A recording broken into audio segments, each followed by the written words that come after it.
फिलिस्तीनियों को जबरदस्ती पानी में धकेलने वाली दुनिया अब उन्हें तिनके का सहारा देने आई है।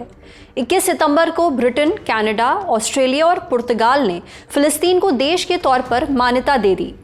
In the face of the growing horror in the Middle East, we are acting to keep alive the possibility of peace. Middle east की खौफनाक हालत देखते हुए हम ये कदम उठा रहे हैं ताकि अमन और 2 स्टेट सॉल्यूशन का रास्ता जिंदा रहे। इसका मतलब है एक सुरक्षित और महफूज इजराइल और उसके साथ ही एक फिलिस्तीनी मुल्क। फिलहाल हमारे पास दोनों में से कुछ नहीं है। आम लोग, इजरायली और फिलिस्तीनी दोनों हकदार हैं कि वो शांति में जिएं, हिंसा और दर्द से आज़ाद होकर अपनी ज़िंदगी फिर से संवारें। To try to rebuild their lives free from violence and suffering. आज 21 सितंबर 2025 को पुर्तगाल ने औपचारिक तौर पर फिलिस्तीन को एक मुल्क के तौर पर मान्यता दे दी है। फिलिस्तीनी लोगों का हक है कि उनका एक मुल्क हो और ऑस्ट्रेलिया आज उस हक को मान्यता देगा। ये उस वादे और जिम्मेदारी पर आधारित है जो फिलिस्तीनी अथॉरिटी ने ऑस्ट्रेलिया से की है। 22 सितंबर यानी आज के दिन न्यूयॉर्क में फ्रांस और सऊदी अरब की अगुवाई में एक समिट बुलाई गई है जिसमें कई मुल्क फिलिस्तीन को मान्यता देने जा रहे हैं। फ्रांस का नाम तो लगभग पक्का ही समझिए। बात इतनी बड़ी है कि इजराइल को ब्रिटेन से समझाइश मिली है कि कुछ रिएक्शन मत देना, गोया सब खिलाफ खड़े हैं और कदम फूंक फूंक कर रखने की ज़रूरत है। इस कदम से फिलिस्तीनियों का मनोबल बढ़ गया है। वो खुश हैं। अरसे बाद दुनिया उनकी उम्मीद के मुताबिक चल रही है, लेकिन अब भी वो दुनिया पर पूरा भरोसा करने को तैयार नहीं है। जहाँ तक बाकी देशों की फिलिस्तीन को मानने की बात है मेरे लिए बस कागज़ पर लिखी एक बात है। जब तक कत्लेआम जारी है मुझे इन मान्यताओं से कोई फ़र्क नहीं पड़ता।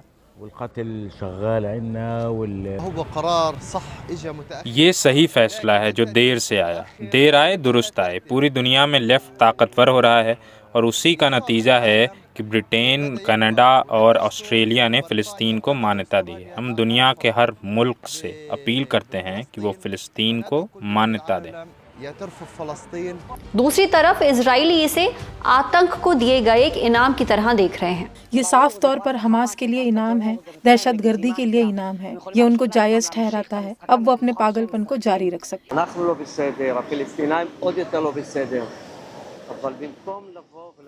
मेरे ख्याल से ये गैर ज़रूरी है। इससे हमारे मुल्क के एक्सट्रीमिस्ट और ज़्यादा रिएक्ट करेंगे, वेस्ट बैंक और दूसरी जगहों को कब्जे में लेने की कोशिश करेंगे।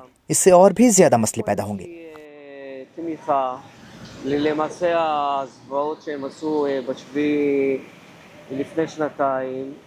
इन सब के बीच कुछ सवाल हैं कि क्या इन कदमों से ज़मीनी हकीकत भी बदल जाएगी? क्या इजराइल ऐसी कोई गुंजाइश छोड़ेगा? इजरायली प्रधानमंत्री बेंजामिन नेतन्याहू का कहना है कि ऐसा कुछ नहीं होने वाला। मैं उन लीडर से कुछ कहना चाहता हूं जो 7 अक्टूबर के खौफनाक जनसंहार के बाद फिलिस्तीनी मुल्क को मान्यता दे रहे हैं। आप दहशतगर्दी को बहुत बड़ा इनाम दे रहे हैं और मैं ये भी कहना चाहता हूं कि ये नहीं होगा। जॉर्डन नदी के पश्चिम में कोई फिलिस्तीनी मुल्क कायम नहीं होगा। आज हम इसी मुद्दे पर चर्चा करेंगे। जानेंगे एक समय पर इजराइल का साथ देने वाले देश आज ऐसा क्यों कर रहे हैं, उनके इस कदम से क्या बदल जाएगा और क्या फिलिस्तीन देश की स्थापना मुमकिन है। लेकिन उसके पहले चलेंगे पाकिस्तान, जहां 30 लोगों की मौत हुई है, लेकिन खबरों और पाकिस्तान सरकार की भाषा एकदम उल्टी है। नमस्ते, मेरा नाम है सरवत और आप देख रहे हैं लल्लन टॉप का अंतर्राष्ट्रीय प्रसंगों से जुड़ा रोजाना का कार्यक्रम दुनियादारी। Brought to you by Bank of India.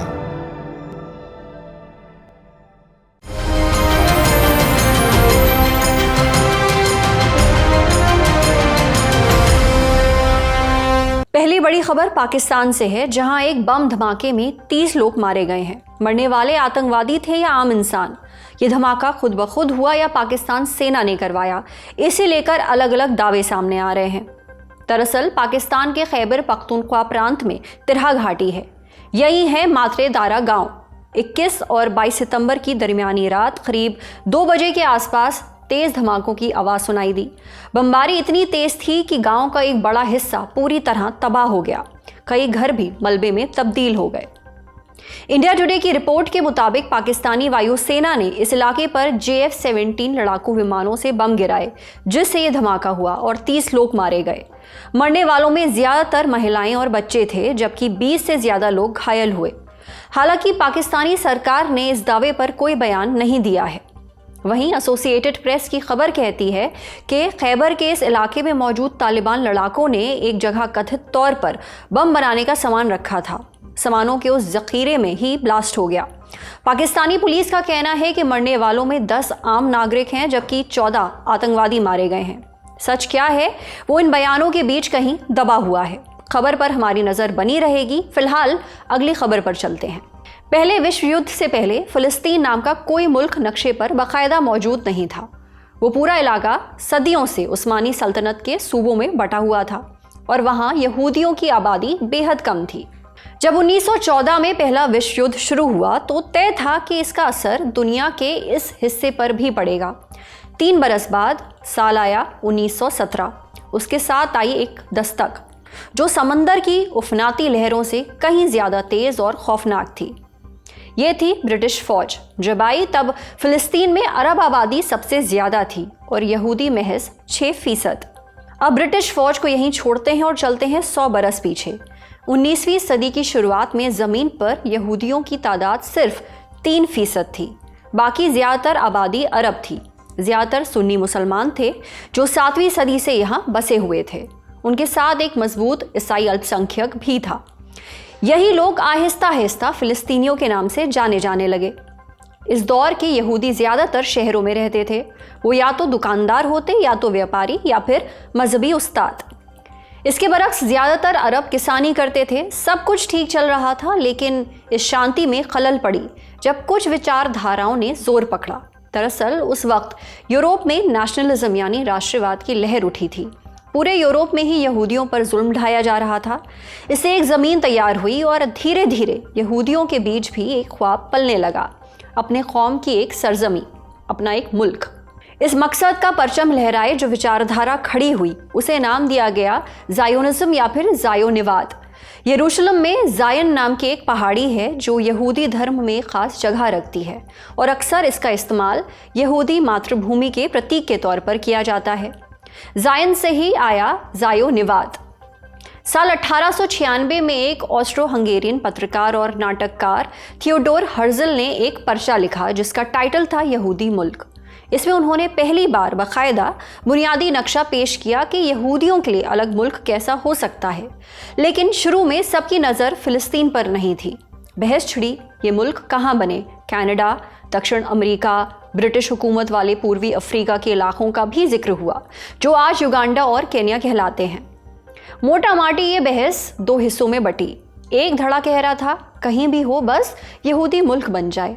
दूसरा कह रहा था नहीं, मुल्क सिर्फ उसी जमीन पर होगा जहां सदियों पहले हमारे पूर्वज रहते थे। ज़ायनिस्ट ने दावा रखा कि सदियों पहले रोमन हुकूमत से पहले यहूदी इसी ज़मीन पर रहते थे और दूसरी सदी में रोमन बादशाहों ने यहूदियों को यहाँ से निकाल दिया था और अब हमारी वापसी का वक्त है। इन्हीं तर्कों की बुनियाद पर एक सिलसिला शुरू हुआ। 19वीं सदी के आखिर में यूरोप से यहूदी टोली दर टोली यहाँ आने लगे। उनका नारा था a land without a people for a people without a land. लेकिन हकीकत ये थी कि ये ज़मीन खाली नहीं थी। मुसलमान और ईसाई आबादी भरी हुई थी। सो उन्होंने फिलिस्तीनी अरबों से ज़मीनी खरीद कर वहाँ बसना शुरू कर दिया। साल 1905 में ज़ायोनिस्ट कांग्रेस का 7वां अधिवेशन हुआ। यहाँ फैसला साफ कर दिया गया कि यहूदी मुल्क कहीं और नहीं फिलिस्तीन में ही बनेगा। फिलिस्तीन की गलियों में सिलान के खिलाफ बेचैनी बढ़ने लगी। लोग कहने लगे ये हमारी ज़मीन है, हमारा घर है। 1911 में जाफा से एक अखबार निकला जिसका नाम था फिलिस्तीन। इधर गुस्सा उबाल खाने लगा। जो अरब ज़मींदार यहूदियों को ज़मीन बेचते उनके खिलाफ सख्त मुहिम चलने लगी और यहाँ से टकराव की ज़मीन तैयार हुई। इसके कुछ ही बरस बाद पहला विश्व युद्ध शुरू हुआ और आया साल 1917। ब्रिटिश फौज ने उस्मानी सल्तनत को धकेलते हुए फिलिस्तीन के दक्षिणी हिस्से पर कब्जा कर लिया। 1917 के आखिर में यरूशलेम भी उनके हाथ आ गया। फिर 2 नवंबर 1917 को ब्रिटिश फॉरेन सेक्रेटरी एजे बेल्फोर ने एक खत लिखा। ये खत उन्होंने लॉर्ड रॉथस्चाइल्ड को लिखा था जो यहूदी और ज़ायोनी तहरीक के बड़े नेता थे। एक हफ्ते बाद ये खत ब्रिटेन के द टाइम्स अखबार में छप गया। इसे बेल्फोर डिक्लेरेशन के नाम से जाना जाता है। इसमें लिखा था कि ब्रिटिश हुकूमत इस ख्याल की हिमायती है कि फ़िलिस्तीन में यहूदियों का नेशनल होम बनाया जाए, लेकिन साथ ही लिखा गया कि यहाँ पहले से रहने वाले गैर यहूदी आबादी के हक भी महफूज रखे जाएंगे। इसके बाद अगले कई दशकों तक यहूदी बस्तियां ब्रिटिश हुकूमत की मदद और उनकी सुरक्षा पर ही टिकी रहीं। लेकिन फिलिस्तीनियों का गुस्सा बढ़ने लगा। 1920 में दंगा भड़क गया। लोगों ने ब्रिटिश के सहारे आ रही यहूदी आबादी का जोरदार विरोध किया। साल दर साल फिलिस्तीन की फिजा हर दिन तंग होती गई। अब कोई बीच का रास्ता नहीं बचा था। अगले 20 सालों तक बार बार ऐसी हिंसा फूटती रही। इसी बीच 40 के दशक में पलायन और बढ़ गया। वजह उस वक्त यूरोप में होलोकॉस्ट चल रहा था। लाखों यहूदी जान बचाकर फिलिस्तीन पहुंचना चाहते थे। इधर यूरोप में दूसरा विश्व युद्ध शुरू हुआ। ब्रिटेन ने अपनी पॉलिसी पलट दी। पहले वो यहूदियों को शह दे रहे थे, मगर अब अरब मुल्कों से मदद लेने के लिए उन्होंने फिलिस्तीन में यहूदियों की आमद रोकने की कोशिश की। वो जंग खत्म हुई 1945 में। तब तक यहूदी बस्तियां इतनी मजबूत और संगठित हो चुकी थीं कि वो सिर्फ अरबों से नहीं बल्कि ब्रिटिश साम्राज्य से भी भिड़ने को तैयार थी। यहूदियों ने ब्रिटिश ठिकानों पर हमले शुरू किए। सबसे बड़ा हमला 1946 में हुआ यरूशलेम के किंग डेविड होटल पर। यह होटल ब्रिटिश हेडक्वार्टर्स था। बम धमाके में करीब 91 लोग मारे गए। वो आधुनिक वेस्ट एशिया का पहला आतंकी हमला था। अब तक ब्रिटिश थक गए थे। उनके लिए फिलिस्तीन संभालना और मुश्किल हो गया। 1947 में उन्होंने ऐलान किया कि अब हम फिलिस्तीन छोड़ देंगे। उस वक्त तक फिलिस्तीन में यहूदियों की आबादी 6% से बढ़कर 33% हो गई थी। इस बरस यूएन ने UNSCOP यानी कि स्पेशल कमेटी ऑन फिलिस्तीन बनाई और सिफारिश रखी कि फिलिस्तीन को बांटा जाए, एक अरब मुल्क और एक यहूदी मुल्क। बंटवारा हुआ तो 55% जमीन यहूदियों को मिली। 45% हिस्सा अरब आबादी के लिए छोड़ दिया गया और यरूशलेम को इंटरनेशनल सिटी बना दिया गया। अरब देशों को ये बात नागवार गुजरी। उनका कहना था कि इस प्लान के तहत कम आबादी वाले यहूदियों को ज्यादा जमीन दी गई है। अरब मुल्कों ने इस प्लान को सिरे से ठुकरा दिया। ब्रिटेन ने 14 मई 1948 में इस जमीन को आज़ाद कर दिया। इसी तारीख को दुनिया में इजराइल नाम का मुल्क वजूद में आया। लेकिन इसके तुरंत बाद ही 5 अरब देशों ने आक्रमण कर दिया। इजराइल इस लड़ाई को अपनी आज़ादी की लड़ाई बताता है और शुरू हुई पहली अरब इजराइल जंग। 1 साल तक लड़ाई चली और जब जंग रुकी तो इजराइल उससे ज्यादा इलाका अपने कब्जे में ले चुका था जितना उसे यूएन प्लान में दिया गया था। गजा इजिप्ट के हिस्से आया, वेस्ट बैंक और ईस्ट यरूशलेम जॉर्डन के हिस्से आया और वेस्ट यरूशलेम पर इजराइल ने कब्जा जमा लिया। लेकिन इन सब के बीच यहूदियों ने फिलिस्तीनियों को इस जमीन से खदेड़ दिया। लगभग 7.5 लाख फिलिस्तीनियों को अपनी जमीन छोड़कर जाना पड़ा। कुछ ने पड़ोस के देशों में शरण ली, कुछ फिलिस्तीन के ही अलग अलग जमीन के हिस्सों में रिफ्यूजी बनकर रह गए। फिर साल 1967 में इजराइल और अरब देशों में 6 डे वॉर हुई। इस वॉर में मिडिल ईस्ट का नक्शा बहुत हद तक बदल गया। इजराइल ने जॉर्डन के हाथ से ईस्ट यरूशलेम और वेस्ट बैंक छीन लिया और गजा पर कब्जा कर लिया। इजरायली कब्जे के बाद मामला सिर्फ हुकूमत तक सीमित नहीं रहा। एक नए किस्म के सैन्य कब्जे की शुरुआत हुई। गजा में इजरायली बस्तियां बसाई गईं। यहीं से शुरू हुई प्रतिरोध की राजनीति और हमास जैसे संगठन जन्मे। बहरहाल मौजूदा भू राजनीतिक स्थिति क्या है? इजराइल पिछले 7 दशक से एक मुल्क है और उसके पूर्वी और दक्षिणी किनारे पर जमीन के 2 टुकड़े हैं। इन्हें फिलिस्तीन टेरिटरीज कहा जाता है। पूर्वी छोर पर वेस्ट बैंक और दक्षिण में गजा पट्टी है। हम इन्हें जमीन के 2 टुकड़े इसलिए कह रहे हैं क्योंकि अभी इन्हें एक मुल्क का दर्जा नहीं मिला है। वेस्ट बैंक पर फिलिस्तीन अथॉरिटी यानी PA का शासन चलता है। इसमें फतह मूवमेंट का दबदबा रहा है। PA को फिलिस्तीन का आधिकारिक प्रतिनिधि माना जाता है। हालांकि वेस्ट बैंक पर उनका फुल कंट्रोल नहीं है, इजराइल का असर बना रहता है। दूसरी टेरिटरी है गजा पट्टी। ये लगभग 41 किलोमीटर लंबा जमीन का टुकड़ा है। चौड़ाई 6 से 12 किलोमीटर के बीच है। इसकी पश्चिमी सीमा भूमध्य सागर यानी कि मेडिटरेनियन सी से मिलती है। दक्षिणी सीमा इजिप्ट से, जबकि उत्तरी और पूर्वी सीमा इजराइल से लगी है। जून 2007 से गजा पट्टी का कंट्रोल हमास के पास है। अब ये नक्शा देखिए। इसमें हरे रंग के रंगे हुए देश फिलिस्तीन को एक संप्रभु राष्ट्र मानते हैं। ये फ्रांस, ब्रिटेन, ऑस्ट्रेलिया और पुर्तगाल के मान्यता देने से पहले का नक्शा है। अब तक दुनिया के 193 देशों में से 147 देश ऐसा कर चुके थे, यानी कुल वैश्विक समुदाय का 3/4 हिस्सा। इनमें भारत भी शामिल है। साल 2024 में ही कई और देश इस कतार में जुड़ गए। Armenia, Slovenia, Ireland, Norway, Spain, Bahamas, Trinidad and Tobago, Jamaica और बारबाडोस। लेकिन कुछ बड़े नाम अब भी इस कदम से पीछे थे, जैसे अमेरिका, ब्रिटेन, ऑस्ट्रेलिया और जर्मनी जैसे देश। क्यों? क्योंकि ये सभी इजराइल को एक मजबूत रणनीतिक साझेदार मानते रहे हैं। उनकी राजनीति में, उनके हथियारों की खरीद फरोख्त में, उनकी कूटनीति में इजराइल की अहम जगह रही है। वहीं गजा की इस्लामी हुकूमत से उनके मतभेद रहे हैं। वेस्ट बैंक की फिलिस्तीनी अथॉरिटी को वो कमज़ोर समझते रहे, इसलिए गजा के समर्थन में आवाज़ धीमी ही रही। इजराइल वेस्ट बैंक में अपनी बस्तियां बसाता, पश्चिमी देशों से कुछ बयान आते, फिर सब शांत। यही व्यवस्था दशकों से चलती रही है। टू स्टेट सॉल्यूशन का नाम जरूर लिया जाता रहा, जिसमें इजराइल और फिलिस्तीन दोनों के लिए अपना अपना राष्ट्र हो, पर जमीनी हकीकत में ऐसा कुछ नहीं हुआ। लेकिन अब हकीकत बदल रही है। जानकारों से समझते हैं कि इस वक्त सब कुछ क्यों बदल रहा है।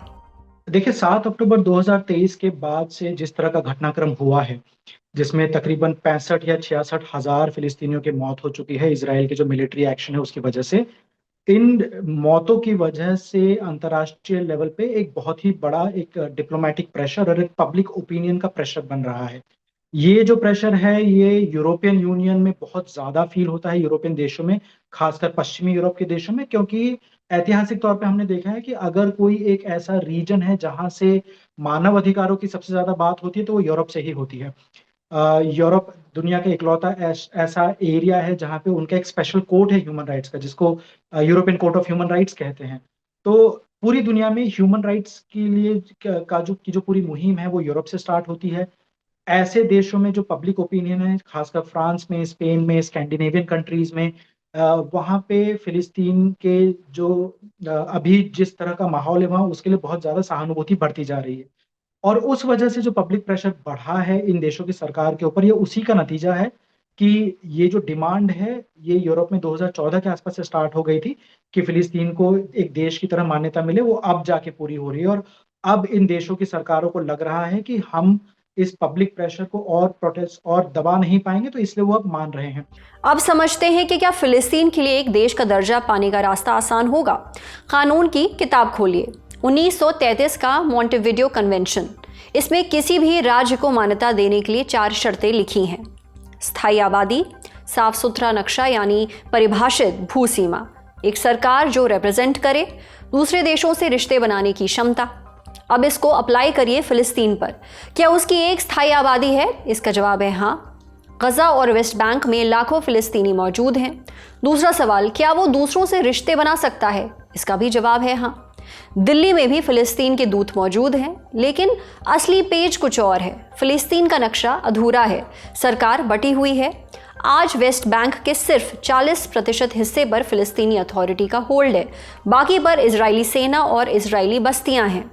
ईस्ट यरूशलेम, जिसे फिलिस्तीनी अपनी राजधानी कहते हैं, वो चारों तरफ से इजरायली बस्तियों से घिर चुका है और गजा को तो 2 साल की जंग ने मलबे में बदल दिया है। अब सरकार पर आइए। वेस्ट बैंक में फिलिस्तीनी अथॉरिटी है जिसका ढांचा आधा अधूरा है। गजा पर हमास हावी है, जिसे इजराइल और पश्चिमी देश आतंकी संगठन बताते हैं। ऐसे में जानकारों से आगे का रास्ता समझते हैं। देखिए, अभी अगर फिलिस्तीन के अंदरूनी पॉलिटिक्स को देखा जाए तो बहुत ही ज्यादा जटिल ऐसे सवाल हैं जिनके कोई क्लियर जवाब नहीं है। अगर हाइपोथेटिकली मान भी लिया जाए कि फिलिस्तीन एक देश की तरह आज़ाद हो भी जाता है, तो सरकार कौन बनाएगा, इलेक्शन कैसे होगा, फाइनेंसेस कहाँ से आएंगे। जैसे कि आपने भी कहा कि डिफाइंड टेरिटरी नहीं है। डिफाइंड टेरिटरी से ज्यादा मुश्किल यह है कि वहाँ कंटिग्यूटी नहीं है। अगर पूरे वेस्ट बैंक को भी हम देख लें कि एक सिर्फ वेस्ट बैंक पे भी फोकस करें तो वहाँ 100 से ज्यादा इसराइल के सेटलमेंट है। इन सेटलमेंट्स के बीच में फिलिस्तीनियों को बहुत ही आज़ादी के साथ मूव करने की राइट टू मूवमेंट नहीं है। तो बहुत सारे प्रॉब्लम सवाल खड़े होते हैं। लेकिन उम्मीद ये करते हैं बहुत सारे फिलिस्तीनी डिप्लोमेट्स, फिलिस्तीनी लोग और फिलिस्तीनी पॉलिटिशियंस कि अगर इस तरह से बहुत सारे इंपॉर्टेंट देश फिलिस्तीन को मान्यता देते रहेंगे तो उससे इजराइल के ऊपर दबाव बढ़ेगा कि कम से कम बातचीत तो स्टार्ट करी जाए। उस बातचीत के स्टार्ट होने के बाद देखा जाएगा कि इन जटिल सवालों का जवाब कैसे ढूंढा जाएगा। ये बिल्कुल सही बात है कि अभी बहुत सारे प्रॉब्लम है, लेकिन मान्यता के बाद अगर इजराइल एक डिप्लोमेटिक नेगोशिएशन टेबल पे आने के लिए रेडी हो पाता है किसी तरह, तब जाके इन सवालों का जवाब भी ढूंढा जा सकता है। सवाल तो ये भी है कि स्थिति में इन देशों की मान्यता से क्या असर पड़ेगा, ये ऐलान कितनी अहमियत रखता है। देखिए, इस फैसले से उम्मीदें जरूर बढ़ी हैं। खासकर हम देखते हैं कि पहली बार यूरोप की तरफ से कोई एक परमानेंट सिक्योरिटी काउंसिल मेंबर ने मान्यता दी है फिलिस्तीन को। लेकिन अगर आप हिस्ट्री देखें, पहले देश ने तो 1988 में मान्यता दे दी थी, स्वीडन ने 2014 में दे दी थी, रशिया दे चुका है, चाइना बोल चुका है, इंडिया बोल चुका है। लेकिन जब तक अमेरिका मान्यता नहीं देता, या मान्यता देना तो दूर की बात है, जब तक इजराइल के ऊपर अमेरिकी दबाव नहीं बढ़ता कि 2 स्टेट सोल्यूशन की बात करना स्टार्ट करे, तब तक इस तरह के मान्यता देने वाले चाहे जितने देश हो जाएं, उससे जमीनी जो रियलिटी है उस पर बहुत ज्यादा फर्क नहीं पड़ने वाला।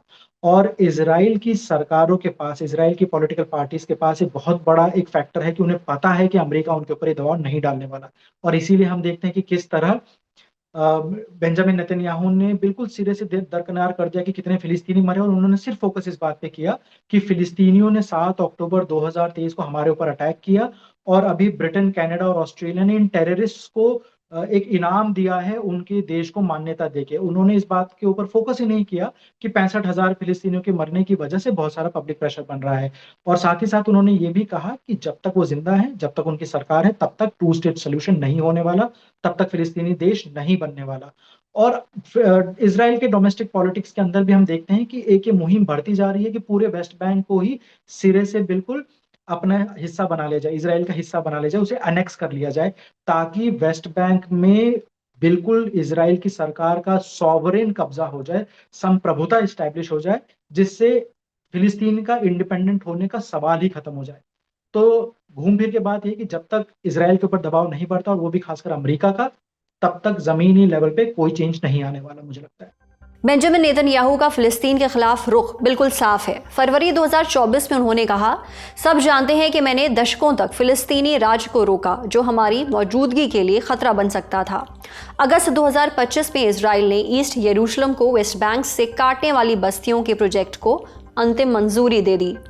3,400 घरों का प्लान पास हुआ। इजरायली वित्त मंत्री बेज़लेल स्मोट्रिच ने तब कहा था कि ये योजना फिलिस्तीनी राज के विचार को दफन कर देगी। ऐसे में सवाल है कि क्या इजराइल आगे आने वाले वक्त में कभी भी फिलिस्तीन के ख्याल को धरातल पर आने देगा? इस सवाल का जवाब आने वाले वक्त में हमें मिलेगा। फिलहाल चलते हैं सुर्खियों की तरफ। पहली सुर्खी अमेरिका से। आप जानते हैं कि अमेरिकी सरकार ने H-1B वीज़ा जारी करने की प्रक्रिया में कुछ ऐसा बदलाव किया है जिससे वो अब काफ़ी महंगा हो गया है। इसी वीज़ा को हासिल कर दूसरे देशों के प्रोफेशनल्स अमेरिका में नौकरी कर पाते हैं, रह पाते हैं। पहले ये वीज़ा पाने के लिए $1,500 फीस दी जाती थी, पर अब इसे बढ़ाकर $1,00,000 यानी भारतीय रुपयों में करीब 88 लाख कर दिया गया है। वैसे तो ये फैसला सभी देशों के लिए है, पर सबसे ज़्यादा इससे प्रभावित होने वाले लोग भारतीय हो सकते हैं, क्योंकि सालाना जारी होने वाले करीब 85,000 H-1B वीज़ा में से लगभग 60,000 वीज़ा अकेले भारत के लोग हासिल करते हैं। ट्रंप सरकार को लगता है कि जब कंपनियों को दूसरे देशों के लोगों को नौकरी पर रखने के लिए $1,00,000 तक की रकम चुकानी होगी, तो वो मजबूरन अमेरिकी लोगों को नौकरी देने के लिए बाध्य होंगे। भ्रम ये कि क्या पहले से वहां H-1B वीज़ा पर काम कर रहे लोगों को भी $1,00,000 की रकम चुकानी होगी? तो जवाब है नहीं। जो भी नई नियुक्तियां कंपनियां करना चाहेंगी, उनके H-1B वीज़ा के लिए अमेरिकी सरकार को $1,00,000 देना होगा। अगली सुर्खी भी अमेरिका से ही है। बड़े दिनों बाद अमेरिकी राष्ट्रपति ट्रंप और उनके फ्रेनेमी टेस्ला के मालिक एलन मस्क साथ नजर आए।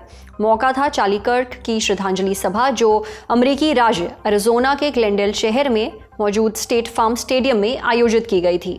यहाँ लाखों की संख्या में लोग चार्ली को याद करने पहुंचे। चार्ली की इस महीने 10 सितंबर को यूटा वैली यूनिवर्सिटी में एक भाषण के दौरान गोली मारकर हत्या कर दी गई थी।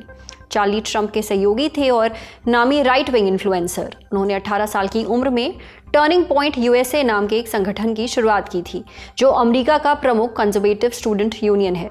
इस संगठन ने 2024 के चुनाव में ट्रंप की जीत में काफ़ी अहम भूमिका निभाई थी।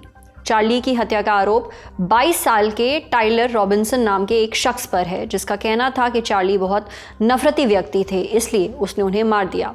कर्क को ट्रंप ने याद करते हुए अमेरिका का शहीद बताया और कहा कि इतिहास उन्हें कभी नहीं भूलेगा। आज का दुनियादारी यहीं तक। अपना और अपनों का ख्याल रखिएगा। देखते रहिए ललन टॉप। शुक्रिया।